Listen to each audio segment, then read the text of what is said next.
Seja muito bem-vindo ao nosso Top Fé Podcast. Alegria de estar com você. Mais uma quinta-feira, você já sabe, toda quinta-feira nós temos um encontro aqui com pessoas, com histórias, com realmente a palavra de Deus. E a palavra de Deus de uma maneira ainda mais real e verdadeira, porque ela sendo escrita na vida de tantas pessoas que um dia tiveram um encontro pessoal com Ele.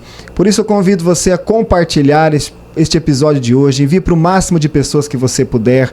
Clica aí no like, deixa o teu joinha, se inscreva no canal, comenta, faça a sua pergunta, interage com a gente aí, porque com certeza este podcast vai somar muito hoje para a sua vida de fé. E eu tenho um convidado mais do que especial para falar um pouquinho da sua trajetória, da sua história de vida, do seu encontro com Jesus, de maneira especial, do seu encontro com Deus dentro da Igreja Católica. Estou falando de Cleiton Magalhães. Cleiton, seja bem-vindo ao Top Fé Podcast. Oi, Igor. Muito obrigado pelo convite, né? Recebi com muita alegria, em especial para falar não de mim, né, mas para falar daquilo que Deus fez na minha vida, Deus operou na minha família e com certeza daquilo que Deus tem a fazer na vida de tantas pessoas que um dia ainda se encontrarão com Ele ou que já se encontraram. Cleiton, conta pra gente como que você começou essa trajetória de fé mesmo. Se apresenta um pouquinho, fala um pouquinho quem é o Cleiton Magalhães aí para os nossos amigos que acompanham o Top Fé Podcast. Então, né, eu sou casado com a Cíntia, sou pai da Clara, tem 10 anos, do Lorenzo, que tem 7 anos, e do Pedro Leão, que tem 6 meses. Né? Sou natural de Fortaleza, Ceará, local onde abracei a fé. E a minha história não começa na Igreja Católica. Por muitos anos eu fui espírita. E dentro do espiritismo, além de participar ativamente de sessões espírita, eu estudava a doutrina espírita a ponto de estudar todo o Pentateuco de Allan Kardec, estudar os estudos que a Federação Espírita Brasileira trazia. E enquanto espírita, travava algumas lutas teológicas, doutrinárias com pessoas de outras religiões. Então, no meu local de trabalho existia uma senhora que ela era evangélica. Então ela a todo custo queria me converter do espiritismo para a religião evangélica. Então ela me deu uma Bíblia de presente, porque a gente discutia bastante. Certo. E nessas discussões que ela me deu uma Bíblia, eu disse, eu irei ler. E fui começar a ler a Bíblia. A ponto de que, ao mesmo tempo em que eu frequentava ainda o centro espírita, eu passava a ler aquela Bíblia de uma maneira com mais afinco, até chegar em um versículo bíblico que, além de ter motivado muito a minha fé, eu acredito que foi o estopim para a minha conversão. João 3,16, e lá dizia, Deus amou o homem de tal forma que deu seu Filho unigênito, para que todo aquele que nele crê não pereça, mas tenha a vida eterna. Nesse dia eu disse, o espiritismo está errado. Porque não fazia sentido eu viver, então, tendo que voltar várias vezes na vida, se o Filho de Deus, até aquele início eu não tinha ainda o conceito trinitário na cabeça, mas se o Filho de Deus tinha vindo e tinha pago meus pecados, então não fazia sentido eu ter que estar revivendo para pagar algo. E ali naquilo eu comecei a questionar as próprias pessoas do centro espírita. Eles disseram, não, fica tranquilo. Todo mundo já se deparou com a Bíblia assim, pode continuar vindo que está tudo certo. E aí o que acontecia?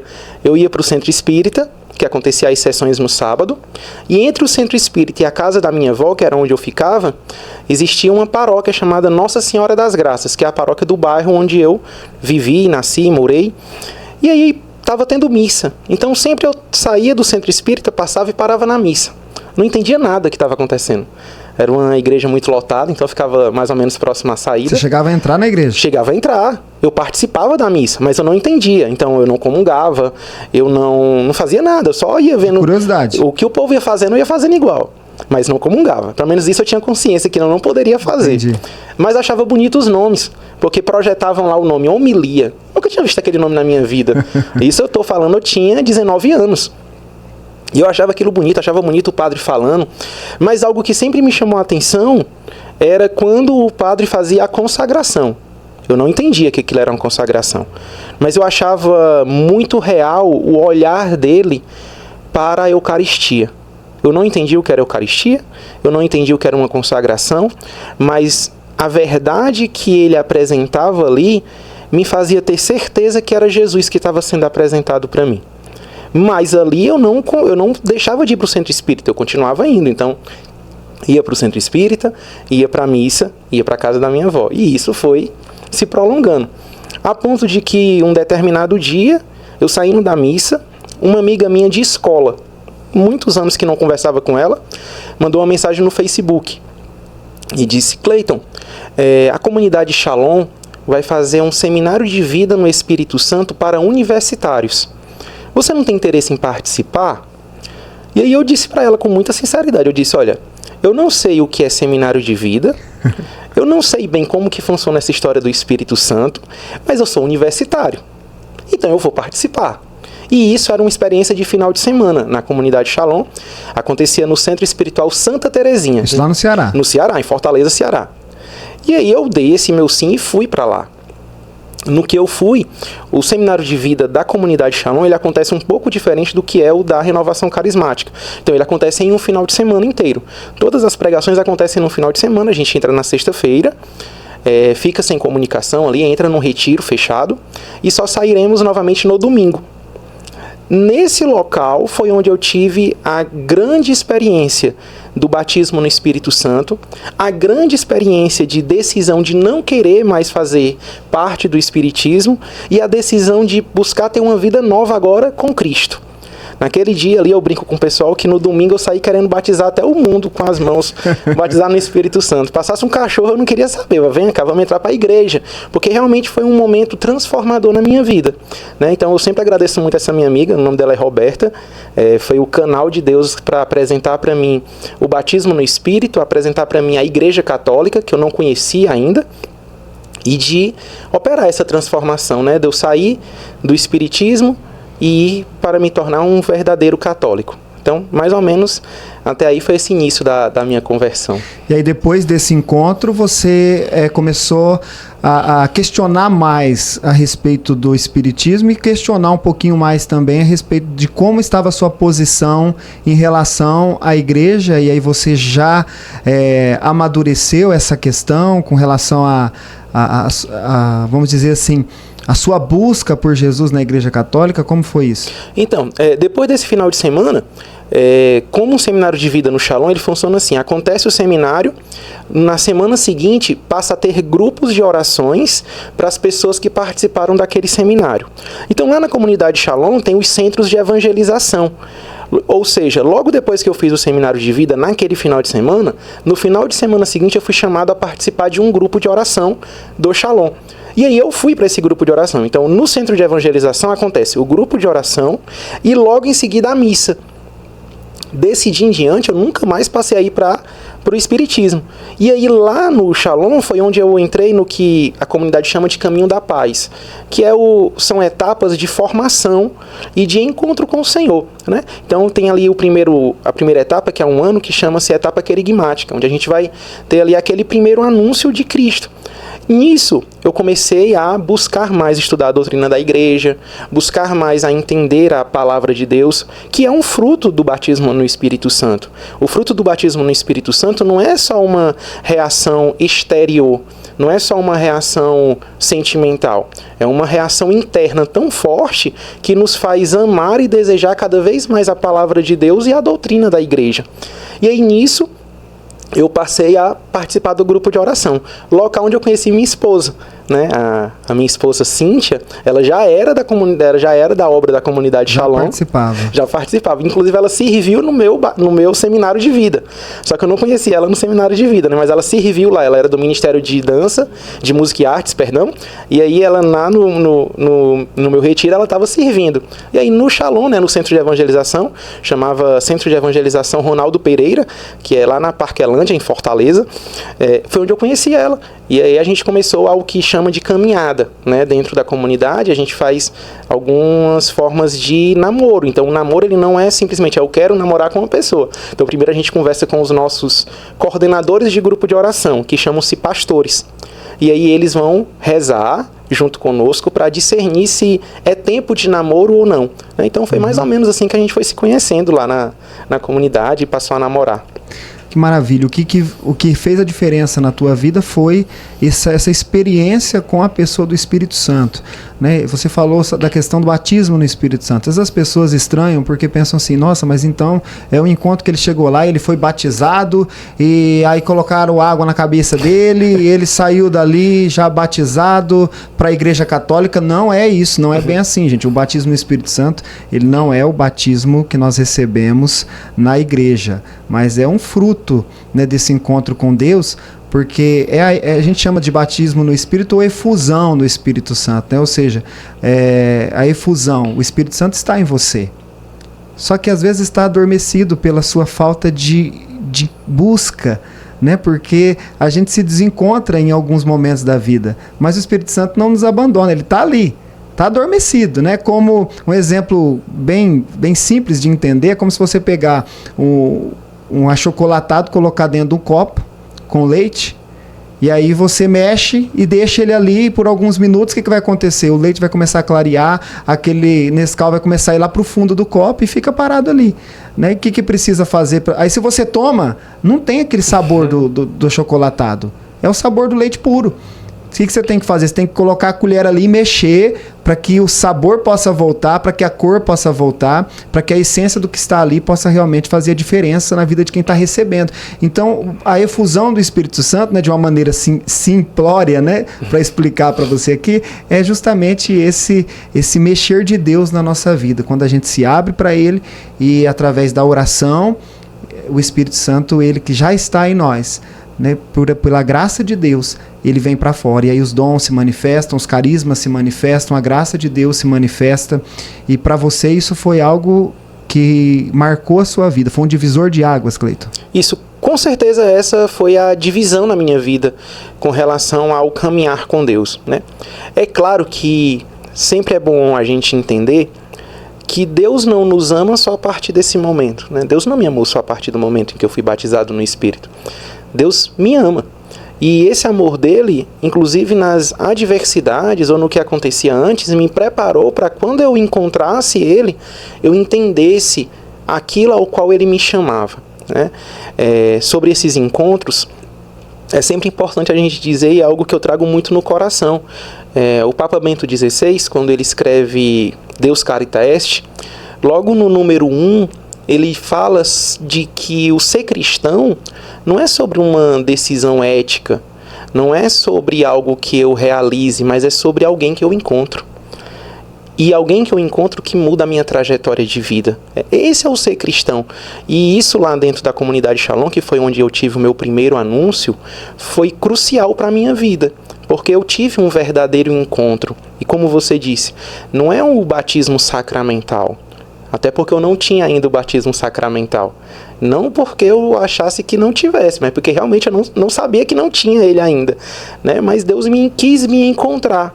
E naquele momento, né, no batismo do Espírito, nas coisas que eu fui sendo apresentado, eu fui conseguindo responder a esse amor. Porque também o grande fruto de ter essa efusão do Espírito é responder ao amor de Deus, onde Ele nos colocar.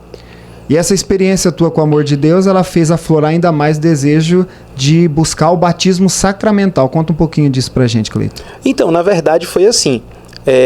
Após começar a ter essa caminhada dentro da igreja, né? Comecei a estudar bastante, como eu falei, estudei muito Santo Agostinho, que antes mesmo de eu me tornar católico, eu já olhava grupos de estudos na faculdade que eram relacionados a ele.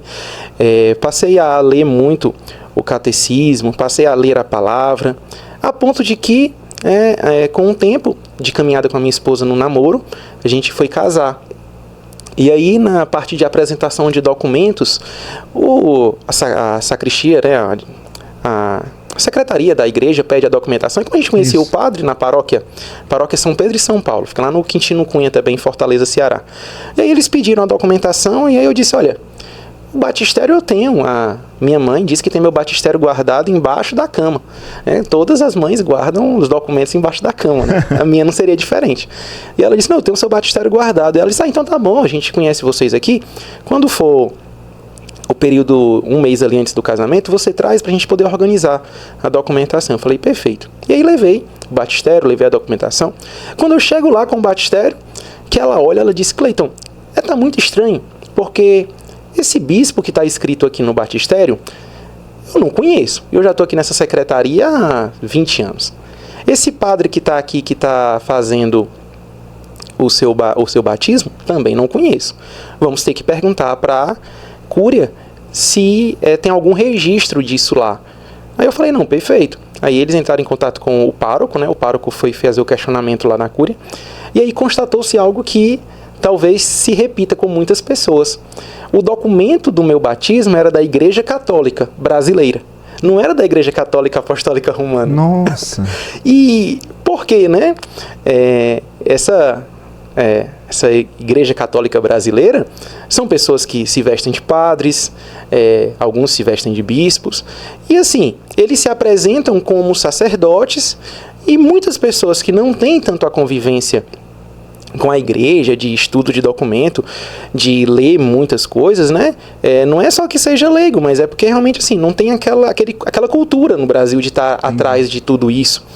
Como os meus pais, eles olharam o quê? Olha, tem pessoas ali que estão batizando que não precisa de fazer curso, não precisa fazer nada. Tá vestido de padre, é padre. Acabou-se. E batizaram, pagaram uma taxa, batizaram e acabou. E nunca mais ninguém falou nisso.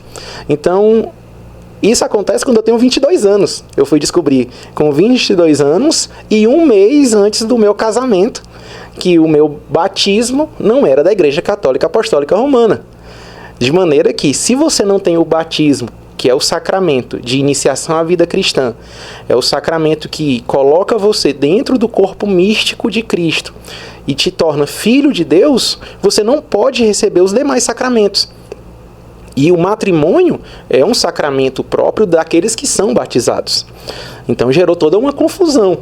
Então eu tive que ir conversar com o padre. Aí, graças a Deus, como Deus na nossa história tem a sua providência de diversas maneiras, eu já estava com a caminhada no Shalom lá desde os 20 anos. Então fazia 2 anos que eu tinha essa caminhada, que eu tinha uma vida de busca, de estudo, de maneira que o padre conhecia o meu testemunho de conversão e sabia que eu professava a fé católica. Então ele fez comigo uma catequese mais rápida, apenas para confirmar que eu tinha consciência da fé católica, e 14 dias antes do meu casamento foi no dia 23 de janeiro, no dia 9 de janeiro, eu fui batizado na igreja. E aí, no dia do casamento, eu fiz primeiro o rito da primeira comunhão, para depois fazer o rito do casamento dentro da celebração. Que lindo isso, cara, que extraordinário. E a gente vai vendo como que as histórias que nós trazemos aqui sempre traz algo novo para você enxergar, porque o batismo, ele é um sacramento de filiação, né? Então, o que o batismo faz na nossa vida? Né? Antes do batismo, nós somos, sim, Deus nos ama? Claro que sim, o Cleiton acabou de dizer isso. Né? Não quer dizer que Deus não me ama porque eu não sou batizado, Deus não ama aquela pessoa porque ele não é batizado. Não, mas o batismo, para nós católicos, é um sacramento de filiação. E o que significa isso? Né? Antes de ser batizado, nós somos criaturas de Deus. Mas a partir do batismo, nós somos filhos. Né? E aí, o filho tem direito à herança. Uhum. O filho tem direito a tudo aquilo que o pai possui.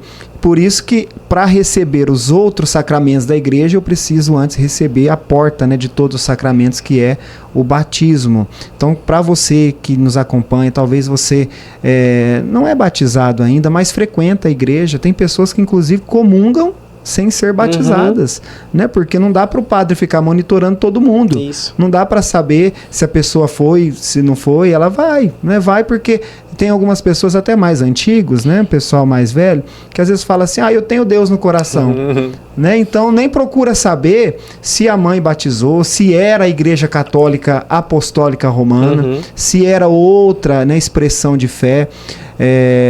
Lembrando também que existem igrejas cristãs que dentro da Igreja Católica esse batismo ele é aceito, né, Cleiton? Isso mesmo. Quando a gente fala do batismo sacramental, existe previsão no Código de Direito Canônico né?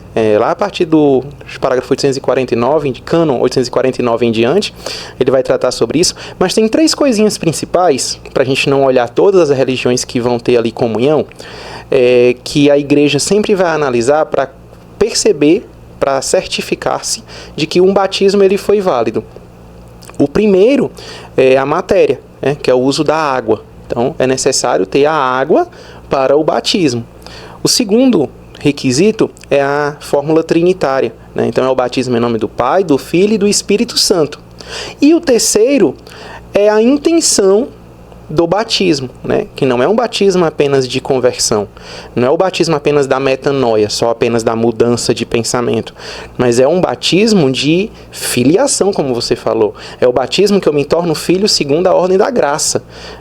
É uma filiação, é ingressar nesse corpo de Cristo. Então, vão ter ali algumas religiões que cumprem esses requisitos, e por isso a igreja vai aceitar esse batismo como sendo uma condição da graça santificante naquela pessoa para poder prosseguir com os demais sacramentos. Para que a gente saiba quais são, além de ter a previsão no Código de Direito Canônico, é necessário você pegar aquele local onde você se batizou, se tem alguma documentação, e apresentar para o pároco. O pároco da sua paróquia, onde você participa, ele vai ser a pessoa mais apta a analisar se aquilo dali confere para você o sacramento do batismo, que a igreja aceita como porta dos demais sacramentos. E a graça de Deus em nossa vida, né? Às vezes as pessoas pensam que graça é uma bênção, graça é um milagre, graça vai muito além de tudo isso, né? Quando o Cleito fala aqui da graça, a graça de Deus, o que é graça, né? Graça é algo que eu não mereço, mas eu preciso.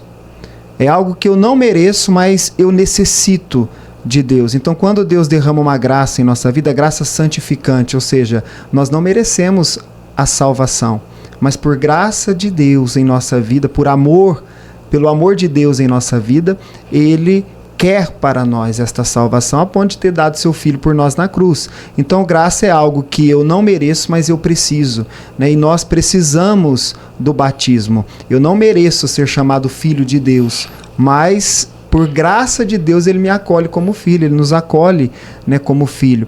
E o batismo é justamente essa porta de entrada para a casa do Pai, né? Para a igreja de Cristo. E aí, como o Cleiton citou também, existem alguns batismos de outras denominações que a igreja, pelo Código de Direito Canônico, ela aceita, ela tem como válido, mas não são todos, né? Por isso tem que ser muito bem analisado. E outra questão também que eu gostaria de compartilhar com você, Cleiton, que eu gostaria que você falasse um pouquinho sobre isso, é com relação a batizar 2 vezes. Porque acontece muito isso, principalmente hoje. A pessoa, ela sai da igreja católica, ela vai para uma igreja evangélica, a primeira coisa que a pessoa faz lá é já receber um convite. Pouco tempo que ela está participando, ela já recebe um convite para ser batizada. Né? Fala para mim do que significa isso, se pode, se não pode. Então, vamos lá, vamos entrar na área sacramental, né? A economia sacramental. Quando a gente fala do batismo, a gente tem que entender ele que é uma única vez. Por quê? No batismo é onde se derrama, propriamente dito, a graça santificante. Dali para trás, os seus pecados foram perdoados. Dali para trás, todos os pecados que existem na vida do homem foram perdoados, da data do batismo para trás. E esse batismo, ele realiza na nossa vida algo que só pode ser realizado uma única vez, que é ser colocado dentro do corpo místico de Cristo, que é a igreja, e ter essa filiação a Deus. Então, perceba, não tem necessidade de eu ter 2 batismos, e nem a Igreja Católica nunca vai falar de ter um segundo batismo. Porque a partir do batismo eu estou dentro daquele corpo. Cleiton, tem possibilidade de eu sair desse corpo? Tem. O corpo de Cristo, ele é um corpo santo. Se eu cometo um pecado tão grave, o que nós chamaremos de pecado mortal, a ponto de eu sair desse corpo, eu saio desse corpo. Mas a porta que retorna a ele ainda existe. Portanto, para mim retornar, eu não preciso de um novo batismo. Eu preciso do sacramento da reconciliação. ou também chamado de sacramento da penitência, ou mais comumente conhecido, confissão. Então é o retorno para o corpo. Não tem como eu me batizar 2 vezes. A filiação de Deus, aquilo que Deus constitui é para sempre. Então, o que Deus constituiu para sempre, a partir daquele batismo, não vai ser refeito.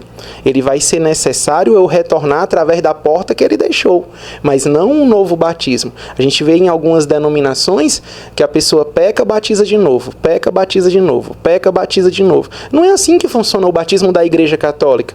O batismo da Igreja Católica, enquanto sacramento, tem uma seriedade de entrada para o corpo místico, entrada para recebimento da graça. Não tem por que eu fazer isso mais do que uma vez. Então, quando eu recebo o batismo, o Espírito Santo ele foi derramado abundantemente na minha vida. Por isso, se eu saio, vamos dizer assim, da igreja e vou para uma outra, aí eu falo assim, então eu vou me batizar de novo. Eu estou negando que o Espírito Santo desceu sobre mim. Então, a gente pode dizer que seria até um pecado contra o Espírito Santo, que a Bíblia diz que é o único pecado que não tem perdão. Então, é muito sério isso. Quando nós vivemos a nossa vida de fé, não dá para ficar colocando em dúvida aquilo que Deus já há séculos e milênios ao longo da história da igreja foi provando por meio da vida e do derramamento do sangue de tantos mártires e tantos doutores da igreja que já provaram e foram comprovados por outros que realmente esse batismo que nós recebemos, ele é um batismo único. É único. O batismo que nós recebemos é único. Então, quando eu recebo um novo batismo, é como se eu estivesse duvidando de que o Espírito Santo estava sobre mim até aquele momento e que realmente eu era filho de Deus até aquele instante. Então, é algo que a gente precisa entender um pouquinho, pensar um pouquinho antes de tomar decisões assim. As pessoas, é como a palavra de Deus diz, né? O povo se perde por falta de conhecimento. De conhecimento. Oséias 4:6, né? O meu povo se perde por falta do conhecimento. E ter o conhecimento, amar a palavra, é um fruto de conversão. Como eu falei, eu lia muito Santo Agostinho, mesmo antes de conhecer a igreja. E depois eu conheci, eu acho que me apaixonei mais ainda. E entra 2 características grandes nisso, né? Uma é sobre o batismo, porque também Santo Agostinho foi batizado quando já era bem mais velho. Então eu acabei criando uma certa conexão com a história dele.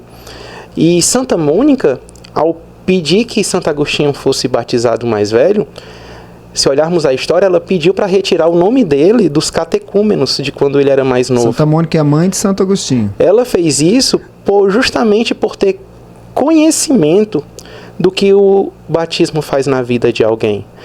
O batismo, como ele apaga tudo que você deixou para trás, ela sabia que se naquele momento que ele estava escrito no rol de catecúmenos enquanto novo, ele fosse batizado, talvez a vida dele inteira para frente ele tivesse uma grande crise na vida dele, porque ele entraria nas vidas de pecado e situações de pecado que ele se encontrou.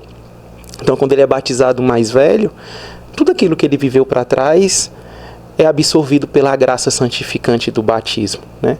E ele tem algo que é muito importante, uma frase muito importante dele, que ele fala, que ele acreditou para compreender.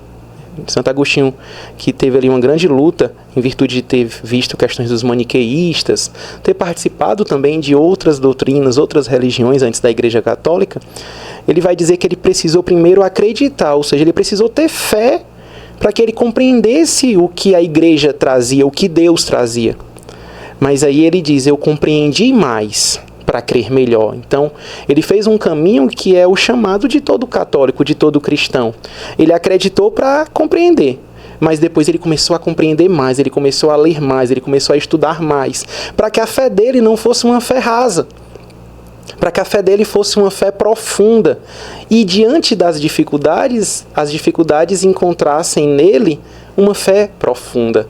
E é isso que nós somos chamados a sermos, pessoas que têm fé profunda a ponto de quando a dificuldade chega na nossa porta, a gente conseguir abrir ela com a fé que nós temos, né? Então, quanto maior a nossa fé, maior vai ser a possibilidade de resistir às dificuldades, assim como foi com Santo Agostinho, assim como é na minha vida. E a fé, ela vai sendo colocada à prova na nossa vida a partir do momento que a gente começa a crescer. Crescer no conhecimento de Deus, crescer no conhecimento da palavra. Tem gente que fala assim, nossa, mas antes eu não ia na igreja, parecia que eu não tinha problema. Parecia que o inimigo nem lembrava que eu existia. Agora, olha como que a minha vida é complicada. Olha como que acontece um monte de coisa. É Deus formando na fé. Porque os discípulos, eles eram formados por Jesus. Parecia que Jesus colocava algumas provas, né, no caminho ali para eles, né? Por exemplo, quando Jesus vai ao encontro dos discípulos à noite, como se fosse um fantasma e eles na barca ali. Sim. Parece que Jesus colocava umas provas no caminho deles para que eles entendessem realmente que aquilo que eles estavam vivendo era mais do que simplesmente o encontro com uma pessoa que sabia muito sobre as coisas do céu, mas era com um encontro com o próprio Filho de Deus. Então nós precisamos amadurecer a nossa fé a partir das realidades que nós vivemos na vida e buscar sempre conhecer por que eu estou vivendo isso. Esse é o alicerce da nossa fé. Por que eu estou passando por esse problema? Por que essa enfermidade entrou na minha casa? Por que o divórcio está chegando, está batendo na minha porta? Né? E aí você olha para todas essas realidades e você começa a procurar Deus ainda mais na sua vida, pela oração, pelo aquilo que é a história de tantas pessoas que viveram e testemunharam a sua fé, que buscaram Jesus até as últimas consequências, que são os santos da igreja, tem a nos ensinar. Então nós estamos aqui com essa missão. Tenho percebido isso, né, que o podcast tem, nos últimos episódios, tem trazido aqui pessoas, Deus tem trazido aqui pessoas para dizer um pouquinho sobre a vida, para contar um pouquinho sobre a vida dos santos. E os santos, porque todo mundo que vem aqui conta uma experiência diferente que teve com algum santo da igreja, ou cita algum ponto de algum santo da igreja que foi relevante para a sua vida de fé e para o seu encontro com Cristo. Então, não tem como eu dizer que eu sou católico se eu estou olhando simplesmente para a minha vida, porque hoje a gente vê uma expressão de fé no cristianismo de maneira geral, onde as pessoas elas buscam a Deus para resolver um problema. Elas buscam a Deus para sanar uma dúvida, vamos dizer assim, para sanar um sentimento que está faltando ali no coração, para ter emoção na hora que houve uma pregação, porque tem gente que acha que perdeu a fé, Cleito. Eu escuto isso muito, viu? As pessoas que me pedem orações, pessoas que vêm até mim, para às vezes eu pedir um conselho, eu escuto muito isso. Eu acho que eu estou perdendo a fé. Mas por quê? Porque eu não sinto mais o que eu sentia antes. Eu não sinto quando eu estou no grupo de oração. Antigamente, eu sentia, né, uns tremor, eu sentia, né, eu chorava, né, eu arrepiava, eu repousava no Espírito. Agora não sinto mais tudo isso. É o amadurecimento da fé. O Cleito dizia sobre esse alicerce da fé, e o alicerce da nossa fé, ela vai além do sentimento, porque fé não é emoção, né? Fé é você encontrar Jesus, como Santa Teresinha do Menino Jesus, que viveu uma mística muito profunda, sem ser mística, né? Sem levitar, sem ter o dom da bilocação, sem ter tantas coisas que outros santos tinham. E nem isso isentou ela de entrar no hall, né, dos doutores da igreja, uma menininha tão simples, podemos dizer assim, né? Uma menininha tão simples, tão pequena, mas que tinha uma espiritualidade muito profunda, mesmo sem sentir. Então, Santa Teresinha, eu sou apaixonado por ela. Eu acho que eu achei fantástico agora quando você falou sobre a mística, né? Eu brinco com alguns colegas que ela está ali na linha do Carmelo de grandes místicos. Então ela está na linha de São João da Cruz, está na linha de Santa Teresa d'Ávila. E eu digo assim, olha gente, mas eu penso que Santa Teresinha é a maior mística que já existiu, porque ela não teve nenhuma forma exterior de misticidade. Ou seja, ela não levitava, ela não tinha grandes visões, ela não tinha grandes revelações, mas ela teve algo que nos ensina com uma profundidade muito grande. Ela conseguia encontrar Deus nas pequenas coisas. E para mim, esse é o maior exemplo do que seria ser um místico. Seria conseguir encontrar Deus nas pequenas coisas do dia a dia.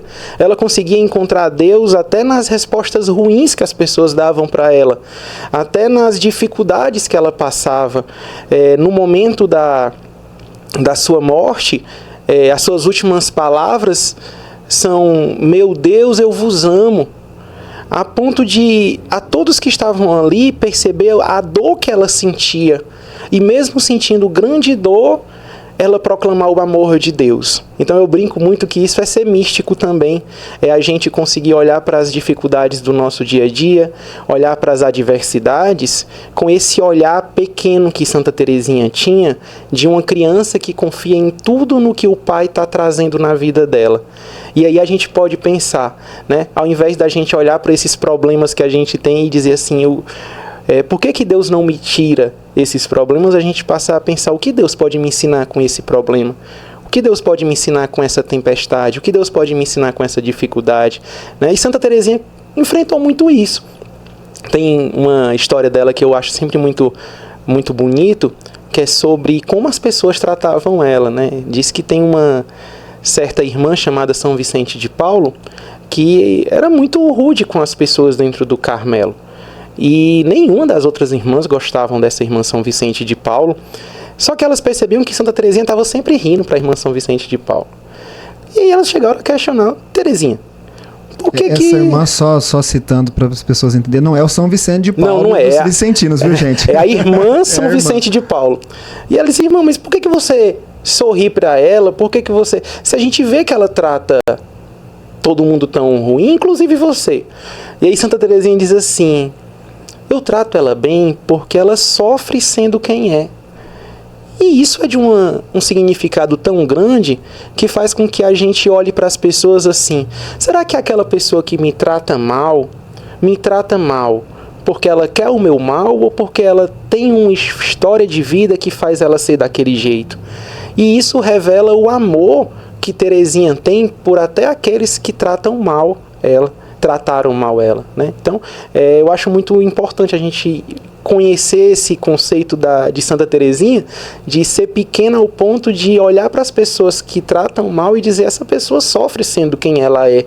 Então, eu não preciso também ser alguém que vai tratar ela mal, né? Eu não vou dar essa benesse de fazer o mal duas vezes. Por isso ela dizia, né, que a mística eu prefiro a monotonia do dia. Isso. E uma coisa que eu ouvi há muito tempo atrás, me marcou, eu era adolescente ainda, começando a minha vida na igreja, acredito que foi essa irmã aí, que disse que ela estava limpando lá o hall do convento lá e tinha o balde de água, né, que ela deixava, esfregava o chão, terminei o serviço. Aí a irmã chegou, chutou o balde e falou para ela: não tá suja aqui. E em vez dela brigar, ao invés dela falar, dela questionar, dela apontar o dedo, ela continuou limpando, né? Às vezes a gente perde a paciência por tanta coisa, né? Coisas simples do dia a dia, né? A gente acaba, vamos dizer assim, perdendo a santidade, sim, né? Sim. E a santidade, ela vai além da perfeição, né, de uma imagem bonita no altar. A santidade, ela é construída no dia a dia, né, nas simples coisas da vida que a gente vai escalando pouquinho em pouquinho o degrau da santidade. E quando nós começamos a ter esse encontro com Jesus, a gente começa a ter mais cuidado com aquilo que é simples do dia, né? E é por isso que nós precisamos olhar para essa realidade hoje que nós vivemos na igreja e buscar entender que fé é muito mais do que sentimento. Não é porque eu não estou sentindo, não é porque eu estou vivendo um tempo de aridez na minha vida que Deus se afastou de mim ou que Deus não está olhando para mim. A fé, ela é uma decisão, né? Além da fé ser a graça primeira que o Senhor derrama em nós, mas a fé, ela vai tendo que ser construída também no nosso dia a dia. Ela é uma decisão. E olhando ainda para Santa Teresinha do Menino Jesus, é muito importante a gente ver sobre como a fé, ela gera testemunho na nossa vida, e esses testemunhos levam outras pessoas a também abraçarem a fé. Dessas irmãs que mexiam com ela, né? Uma delas era essa, né? São Vicente de Paulo ainda. E é interessante quando um dos momentos que acontece na vida dela, a família de Santa Teresinha, né, os Martin, eles tinham bastante posses, tinham bastante bens. E tem um evento dentro do Carmelo que eles mandam as flores para usarem lá. E as flores eram muito bonitas. E o dessa outra irmã eram umas florezinhas mais simples.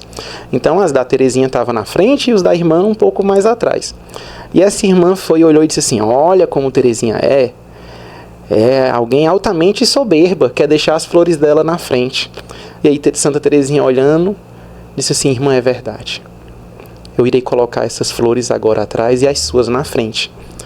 E isso, depois de uns anos, vai ser dito por essa irmã São Vicente de Paula, que foi o testemunho que ela precisou ver para saber que estava diante de uma santa. E aquilo trouxe para ela mais fé. Porque muitas vezes a gente acha que são grandes atitudes nossas que demonstram a nossa fé. A nossa fé ela é demonstrada pelo nosso testemunho diário, como você falou. É aquele testemunhozinho do dia a dia, aquele testemunho do que eu mostro Cristo sem eu precisar falar de Cristo. Eu mostro Cristo da maneira como eu vivo. Inclusive, essa irmã ela vai ser uma das que vai dar o relatório para o processo de canonização de Santa Teresinha do Menino Jesus, relatando um caso onde fez com que ela crescesse nessa fé, né? E aí, eu acho que trazendo para a questão das igrejas, né, algumas lotadas, algumas vazias, né? Tem algo que sempre chamou muito a minha atenção, que está lá no livro A Alma de Todo Apostolado, que é de Dom Chateau, ou Dom Chetas, a pronúncia que fariam mais correta, mas ele diz assim: não podemos buscar as coisas de Deus, e sim o Deus das coisas. Que lindo. Muitas vezes a gente tem buscado as coisas de Deus. E eu sempre digo isso, as coisas de Deus acabam. Por mais importante e bonitas que elas sejam na nossa vida, todas as coisas de Deus acabam. Mas Deus das coisas jamais acabará. Ele é o que era, o que é e o que será para sempre. Então, às vezes você pede saúde, ok, é lindo, é válido, mas uma hora a sua saúde vai acabar novamente, vamos encontrar na nossa Páscoa. Uma hora a gente pede talvez um trabalho, uma hora você vai acabar o trabalho, tem que se aposentar, ninguém vai trabalhar para sempre. Mas o Deus que concede o trabalho, o Deus que concede a saúde, esse não acaba jamais. O Lázaro que Jesus ressuscitou morreu de novo. E pronto. Não anda por aí até hoje. E é esse Deus que não se acaba jamais que a gente tem que buscar diariamente. Longe dos sentimentos. É claro, tem pessoas que vão sentir ali um determinado momento, mas todos os santos da igreja, o processo de amadurecimento passa pela escuridão da alma. São João da Cruz passa pela sua noite escura da alma. Santa Teresinha do Menino Jesus vai relatar das suas tardes da solidão, momentos em que ela se sentia que não tinha mais ali presença de nada. E é nesse momento que eu tenho a oportunidade de dizer: eu não estou aqui pelo que Deus me deu, eu estou aqui porque Deus é. E isso basta. Né? É uma frase de Santa Clara para São Francisco de Assis. Tem um determinado momento que São Francisco de Assis ele está um pouco nervoso com a vida.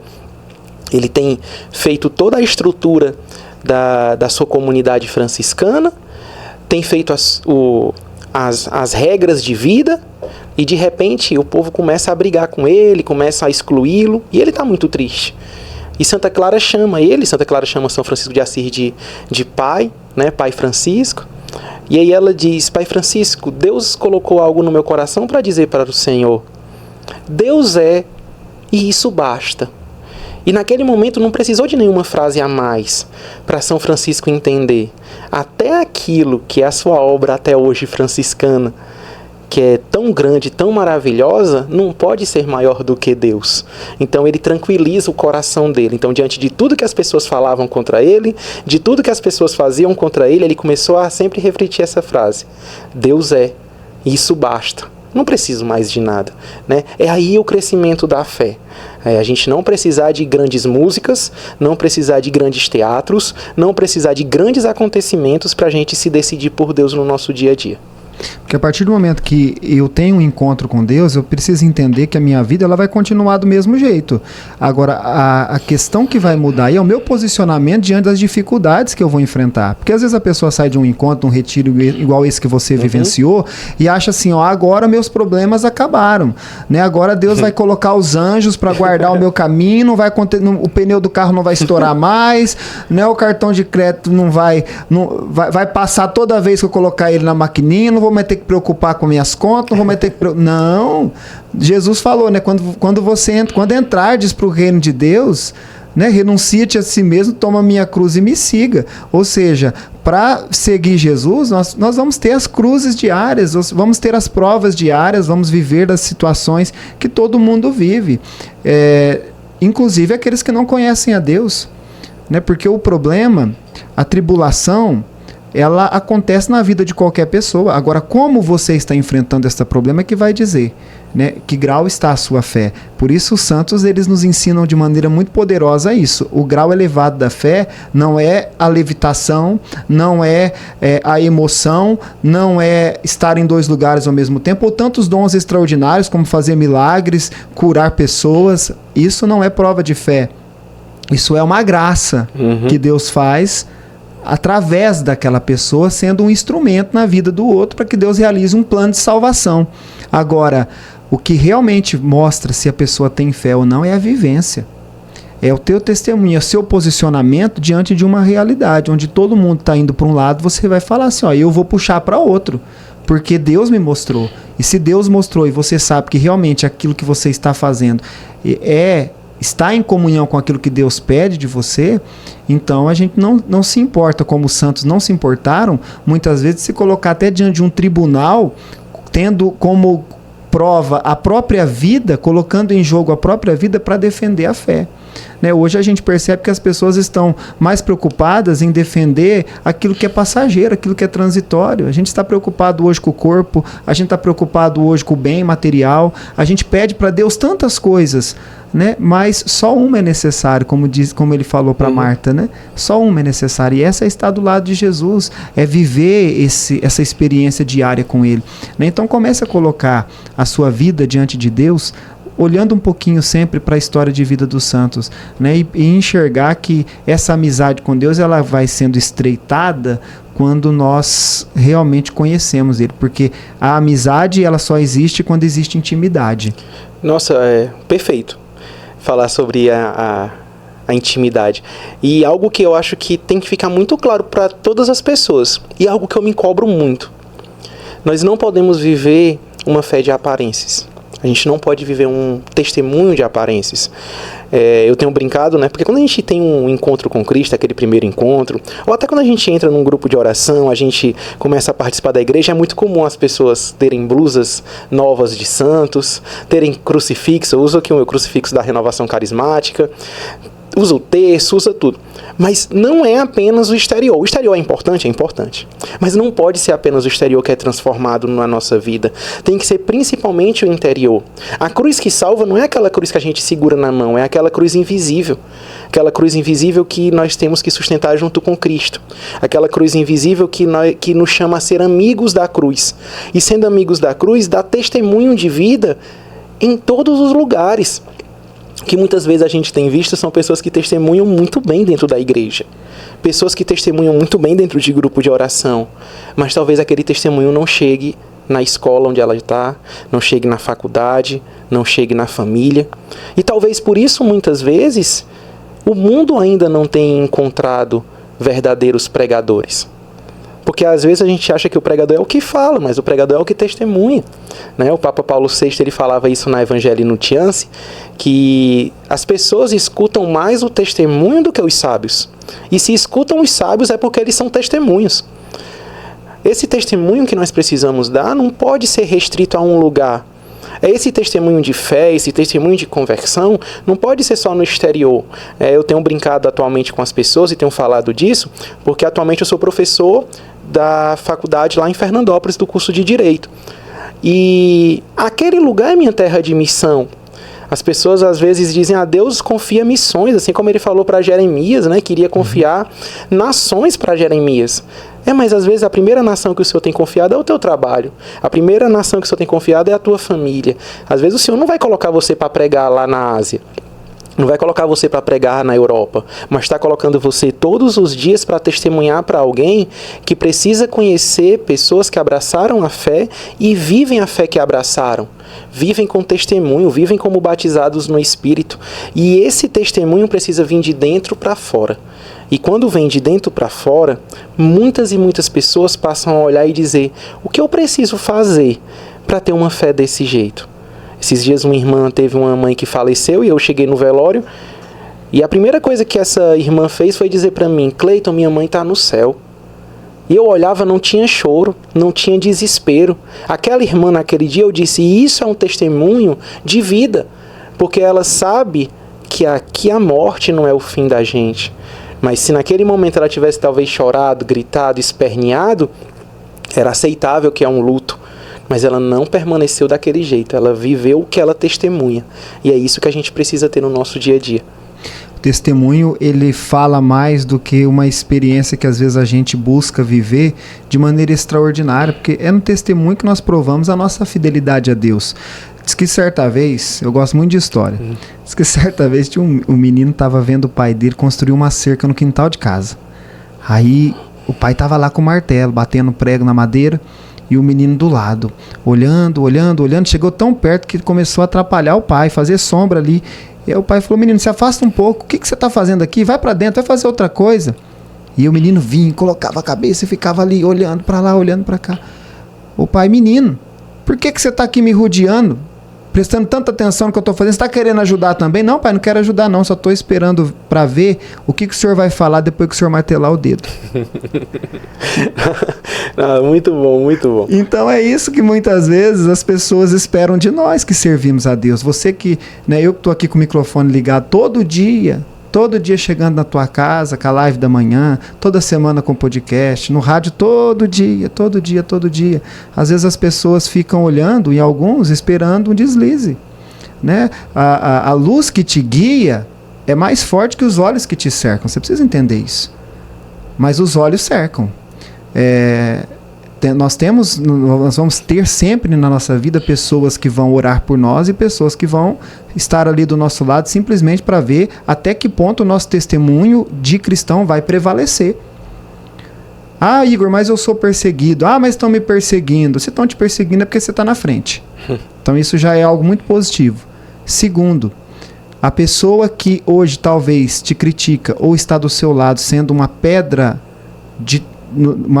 no teu sapato, ela vai ser aquela pessoa, e pode ser, se você se manter fiel a Deus até o fim, que vai assinar como a irmã, como que é o nome dela? São Vicente de Paula. A irmã São Vicente de Paula assinou o processo de canonização de Santa Teresinha. Vai ser a pessoa que vai assinar a tua entrada no céu, que vai testemunhar o seu favor. Então a gente precisa entender que o que nos torna cada vez mais dignos de ser chamado cristãos, de ser chamado pregador, de ser chamado músico de Deus, é o nosso testemunho de vida. As pessoas não estão preocupadas com aquilo que você sente. As pessoas estão preocupadas com aquilo que você vive, com aquilo que você testemunha. E é algo, Igor, que precisa ficar muito claro, eu acho, que para todos, que gerar testemunho dói. Né? A gente sempre fala e muitas pessoas olham assim: é fácil. Não é fácil. Todo testemunho dói. A gente olha para a palavra de Deus e a gente vê quantos testemunhos doeram para serem dados. Vou dar um exemplo.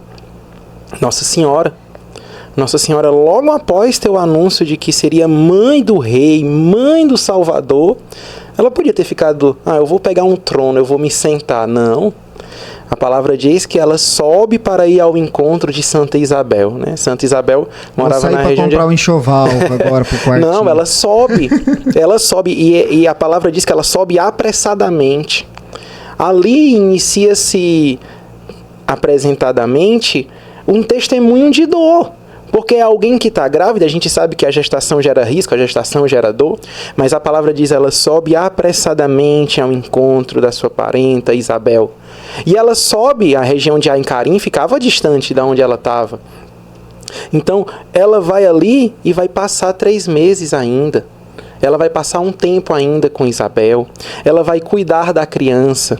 Ela vai cuidar ali de Isabel, e isso vai gerando nela as dores próprias do parto, mas ela vai ali gerando um testemunho também de dor, mas de consciência de quem está com ela. Porque testemunho é a gente saber que mesmo em meio às dores, o Senhor está comigo.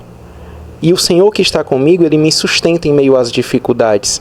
A gente vai ver que Nossa Senhora ainda fica em pé diante da cruz. Era o filho dela, mas ela não sai dali. É um testemunho de que na hora da cruz, na hora da dor, eu preciso permanecer de pé. Não porque são as minhas forças, mas é aquela força que está dentro de mim, aquela força de Deus que é derramada em mim. Lá em Atos 1:8 fala da força que é derramada sobre nós, a força do Espírito Santo, para que a gente seja testemunhas. A força do alto foi derramada para que a gente fosse testemunhas. Então, testemunhar dói, né? Eu falo isso na minha vida. Quando eu vim para Fernandópolis, quando eu saí do Ceará, eu fui primeiro para Sergipe, de Sergipe eu vim para Fernandópolis. Nesses momentos, em nenhum momento os meus pais me acompanharam, meus avós, tios, não, foi eu, a minha esposa e os meus filhos. Em todos esses lugares, Deus nunca nos desamparou. Em todos esses lugares, nós encontramos famílias que estavam ali, dispostas a estar junto conosco. Em todos esses lugares, a graça de Deus nos alcançou. E muitas vezes, estar com a família inteira dentro da igreja vai ser a maior pregação que a gente pode fazer para alguém. Estar com a família inteira dentro da igreja, muitas vezes, vai ser o testemunho que as pessoas querem ver. É um testemunho difícil. Às vezes o bebê está chorando, às vezes a criança está pulando, às vezes você não está conseguindo prestar atenção no que está acontecendo. É nesse momento que você precisa continuar testemunhando. E é tão triste ver pessoas que dizem assim, mas a minha família é o meu primeiro lugar, é a minha primeira missão. Mas se é o teu primeiro lugar, a tua primeira missão, você tem que levar para a fonte de todo o resto, que é a igreja, que é Deus, né? Assim como Nossa Senhora, estando grávida, ela não deixou a família dela num canto para poder ir para a missão, ela levou a família junto na missão, né? E nós somos chamados assim, porque se Deus nos chama a participar da missa, Ele nos dá a graça de conseguir participar daquela missa. Então não tem por que a gente ficar com medo. E isso é testemunho. O testemunho é quando mesmo diante do medo, eu vou, porque eu sei em quem eu coloquei minha confiança. Amém. Esses dias eu postei um story, cheguei em casa do trabalho, a minha esposa ela tinha preparado um jantar, né? Ela arrumou a mesa bonita, né? Era uma quarta-feira e assim, a gente não faz nada de diferente, assim, é o normal da semana, né? E aquele dia ela sentiu no coração, ela falou, vamos organizar aqui diferente. Ela arrumou, eu falei, nossa, que legal, né? E a gente estava jantando e aí eu fiz um story, tirei uma foto com a minha esposa, Davi, a Esther ali, né, ao redor da mesa, e postei e escrevi a frase assim, não existe lugar melhor no mundo que a nossa casa. Aí esses dias alguém veio e falou assim, na mesma semana alguém veio e falou pra mim assim, Igor, eu vi um story que você postou, e você escreveu uma frase, você estava na mesa com a sua família, e você escreveu uma frase que eu não recordo agora sim para te falar do jeito que era. Aí eu repeti a frase para ele. Não existe lugar melhor no mundo que a nossa casa. Ele falou isso. E eu comecei a olhar o jeito que está a minha casa. Eu comecei a olhar o jeito que está a minha família. Eu comecei a ver que a gente não tem tempo para sentar na mesa junto igual vocês estavam ali. E o quanto isso dói na minha vida. Aí eu digo para você, Cleiton, eu prego tanto, eu falo tanto de Deus no rádio aqui, em tantos lugares, em igrejas, e aquele story pregou mais do que muitas palavras que eu havia dito ao longo daqueles dias. Então a gente precisa entender que o testemunho, como você acabou de dizer, ele realmente é algo que vai além das palavras. O testemunho é o que mostra realmente aquilo que é importante na vida do cristão e aquilo que é importante na vida do ser humano. Porque às vezes a gente quer tantas coisas e a gente começa a entender que realmente Deus está presente no simples, como Santa Teresinha dizia, né? Ao êxtase eu prefiro a monotonia do dia a dia. Agora, quem quebra a monotonia do dia a dia somos nós, ao entender que não precisa ser tão monótono assim. Que eu posso fazer algo diferente, que eu posso colocar um temperinho diferente na comida para agradar o filho, para agradar o esposo, né? Que eu posso fazer algo que com certeza vai retirar um sorriso do outro. Isso é santidade, né? Santidade não é realizar uma cura extraordinária que médico nenhum é capaz de fazer. Santidade às vezes é você tirar o sorriso do rosto de alguém que não sorri por nada, com o teu testemunho de vida. Então eu acho isso lindo, sabe? Eu acho que é algo que nós precisamos começar a colocar em prática mais na nossa vida como cristãos, né? Olhar para o nosso testemunho como algo do ordinário e não do extraordinário. Nossa, perfeito, Igor. Também Me parece que hoje em dia, quando a gente olha nas redes sociais, tem se criado talvez padrões de santidade. E isso tem me preocupado. Porque me parece que para você ser santo atualmente, além de você ter que demonstrar para todo mundo a maneira como você vive, você tem que atingir determinados padrões que talvez as redes sociais tenham colocado tanto para nós. Padrões que têm criado, às vezes, ansiedade nas pessoas, porque não conseguem atingir, talvez, aquele padrão e se cobrem bastante. Enquanto a verdadeira santidade é essa busca de ser o melhor, da melhor maneira que pode no nosso ordinário, né? Lembrando da graça de Deus que está ali agindo, lembrando da graça do Espírito Santo que está ali, né? Sem criar padrões, sem necessidade de ter ali uma maneira específica de professar a fé. Nós temos o que a igreja já nos diz, mas hoje em dia tem se criado padrões de que se não for de um determinado jeito, você está errado. Não!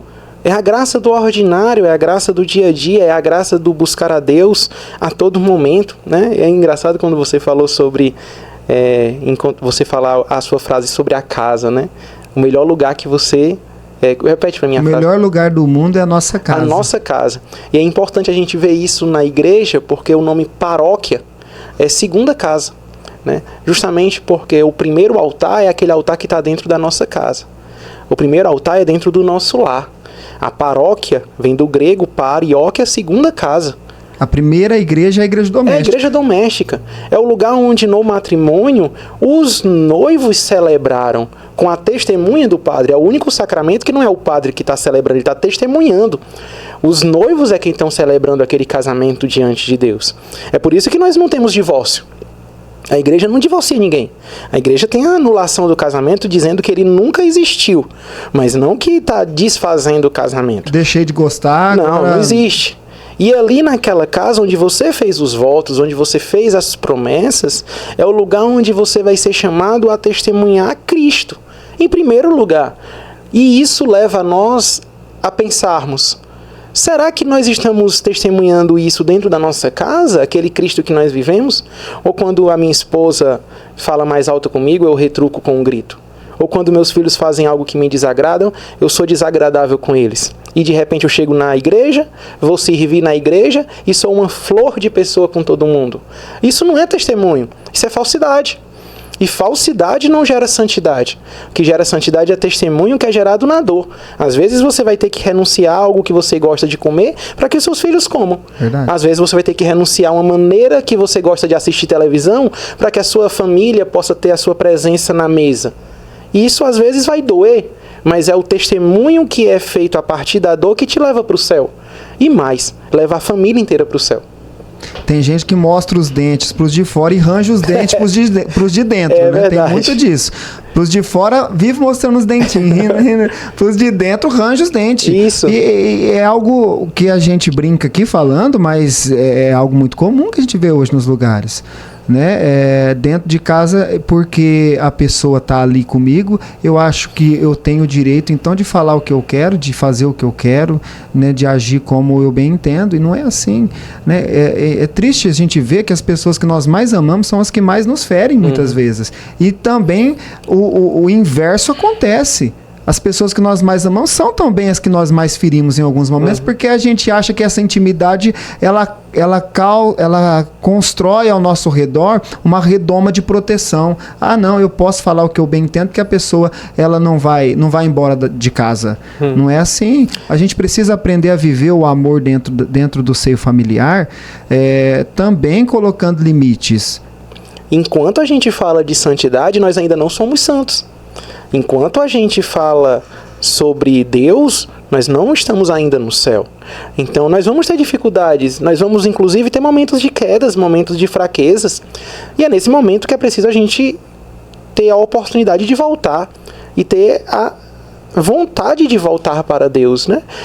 Porque também muitas vezes nós encontramos verdadeiros paladinos da verdade no mundo, como se a maneira que se falasse, a forma como se vivesse, é aquilo, acabou, é o justo, é o certo, mas se esquece que nós estamos aqui nessa igreja que luta, é essa igreja aqui que está batalhando ainda. Então nós vamos ter os nossos momentos de quedas, nossos momentos de fraqueza, mas nós não podemos deixar de querer retornar sempre para Deus e buscar até o último dia o Senhor.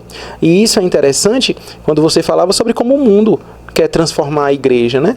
O Papa Francisco, ele sempre falava que a igreja precisa ser uma igreja em saída. E eu acho isso muito perfeito. E o que ele fala é uma igreja em saída, não um mundo em entrada. E tem uma diferença muito grande nisso. Porque a igreja em saída é a igreja que leva aquilo que é ser igreja para o mundo. E o que é ser igreja para o mundo? É ter ordem nas coisas, é buscar a Deus sobre todas as coisas, é ter comunhão entre os irmãos. O que acontece muitas vezes? Pessoas que querem trazer o mundo para dentro da igreja, que é o contrário de tudo isso. No mundo, todo mundo fala, todo mundo pode mandar, não existe uma ordem.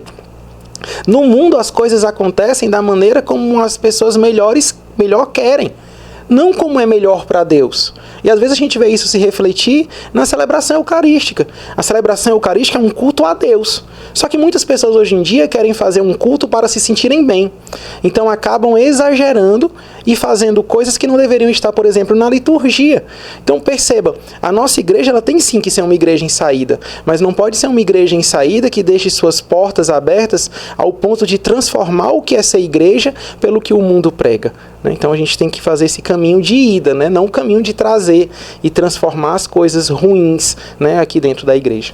Este é o Top Fé Podcast, hoje trazendo aqui nosso querido amigo Cleiton Magalhães, né, ele falando, né, sobre tantas coisas lindas da igreja, né, a nossa conversa aqui poderia render muito mais, né, a gente vai chegando aqui ao final hoje do nosso Top Fé Podcast, mas vai render mais ainda, vou convidar você mais vezes para estar aqui, falando sobre outros assuntos também da nossa fé católica, falando sobre outros assuntos que servem não somente para quem é católico, porque tem muitas pessoas que nos acompanham que não são da igreja católica, e às vezes podem pensar assim, mas eu tenho muitas dúvidas sobre tantas coisas que a igreja católica faz, a gente vê tanta coisa por aí que eu acho que não é certo, né? Entenda o seguinte, estou aqui hoje com uma pessoa que veio de uma outra expressão de fé e que hoje ama e vive dentro da igreja católica com a sua família e testemunha a Deus sem dizer que aquilo está errado, que o outro está errado, que o outro... Nós não estamos aqui para dizer quem está certo, quem está errado,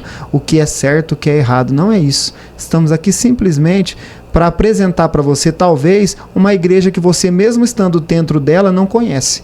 Porque tem muita gente que está dentro da igreja, mas não conhece a igreja. Então a nossa função aqui é levar para você um pouquinho mais daquilo que você pode experimentar. Se você mergulhar cada vez mais dentro daquilo que a nossa igreja vive, pratica e celebra.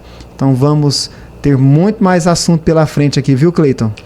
Igor, mais uma vez eu agradeço o convite, né? Me coloco à disposição, sim, né? Às vezes a gente tem uma agenda, uma vida meio corrida, né? Mas, graças a Deus, a providência divina, ela permite que a gente participe. E eu acho que é fantástico a sua iniciativa, eu acho que é fantástico as pessoas que estão assistindo, porque Deus se utiliza de todos os meios para nos encontrar. A gente acha que nós estamos buscando Ele, mas Deus tem nos buscado muito antes de todos nós imaginarmos, né? Santo Agostinho, ele diz que a alma do homem, ela é inquieta enquanto não retorna para Deus. Então, muitas vezes no nosso dia a dia, talvez quem esteja ouvindo aqui esteja encontrando uma inquietude na alma, um cansaço, um desespero. E tudo isso é a alma dizendo, eu preciso voltar para Deus. E a gente volta àquilo que a gente começou falando no podcast. O ser cristão é um encontro com Jesus, um encontro com aquele que nos ama, um encontro com aquele que nos perdoa, um encontro com aquele que nos salva todos os dias da nossa vida. Eu gostaria que você falasse algo também, para a gente finalizar aqui, não para quem está fora da igreja, mas para quem está na igreja, mas ainda não está com o coração aberto para tudo aquilo que Deus pode fazer através dela. Porque tem gente que está fora da igreja e não adianta você apontar o dedo para a pessoa e falar para ela, não adianta você apontar o dedo para a pessoa e falar para ela, você está errado, você tem que ir para a igreja, né? Você talvez vai afastar cada vez mais essa pessoa da igreja, agindo assim. Não é obrigando, mas é testemunhando. Por isso, eu gostaria que você falasse algo agora, as pessoas que estão dentro da igreja, mas que ainda não estão vivendo a fé de uma maneira expectante, não estão vivendo a fé como ela realmente precisa ser vivida e testemunhada. Por isso, talvez, sentem tanta falta, né, de milagres dentro da igreja. Eu acho que o maior milagre que a igreja tem hoje somos cada um de nós, que temos a oportunidade de testemunhar a nossa fé nos lugares onde Deus nos coloca. Eu, de maneira especial, gosto muito de falar sobre o meu batismo no Espírito Santo e do que a renovação carismática católica ela fez na minha vida. É algo que muitos irmãos falam, mas eu repito aqui também. Eu não nasci carismático, mas eu quero morrer carismático. E dentro da renovação eu aprendi uma coisa que é muito importante, da necessidade de amar. E quando nós amamos, nós não buscamos primeiro transformar ninguém. O batismo no Espírito Santo, aquilo que a renovação fez em mim, me ensinou que amar alguém é apresentar Jesus para aquela pessoa. No documento de Aparecida, ele diz que o maior presente que nós tivemos foi ter encontrado Jesus. E esse é o maior presente que a gente pode dar para alguém. Então, se você está dentro da igreja hoje e você não tem mais encontrado alegria, ou você não tem testemunhado milagres, ou você não tem visto algo que esteja te agradando, busque sempre Jesus e busque sempre apresentar Jesus para aqueles que você ama, seja falando, mas principalmente testemunhando dentro de casa, no trabalho, em todos os lugares que você estiver, que a sua vida foi transformada por Jesus e que aquela pessoa, vendo essa transformação, sinta no coração dela, pela graça de Cristo, também a vontade de ter a vida transformada. Amém. Cleiton, muito obrigado por você estar aqui partilhando um pouquinho sobre a fé, partilhando um pouquinho sobre a sua história de vida pra gente. Tenho certeza que tocou o coração de muitas pessoas, né, e vai levar muitas pessoas também a buscar se aprofundar ainda mais no conhecimento da fé, aquilo que a igreja nos ensina a viver, a praticar e a celebrar. Deus abençoe muito sua vida, sua família, né? E eu espero você aqui por mais episódios do nosso Top Fé Podcast. Muito obrigado, Igor. Com certeza estaremos sempre à disposição. É isso aí, minha gente. Foi mais uma experiência vivida aqui hoje, que com certeza vai fazer com que a tua fé aumente cada dia mais. Que Deus abençoe muito sua vida, compartilhe, se inscreva no canal, envie para mais pessoas este episódio de hoje, porque nós estamos aqui para fazer aquilo que o Cleiton acabou de dizer, né? Para fazer com que você conheça um pouco mais sobre esse Jesus que é tão lindo e sobre esta igreja também, que nos apresenta Jesus todos os dias. Seja você também um mensageiro do reino de Deus e leve esta mensagem para mais vidas e mais corações, compartilhando este episódio de hoje. Que Deus abençoe você, que Deus abençoe a sua família e até quinta-feira que vem com mais um Top Fé Podcast.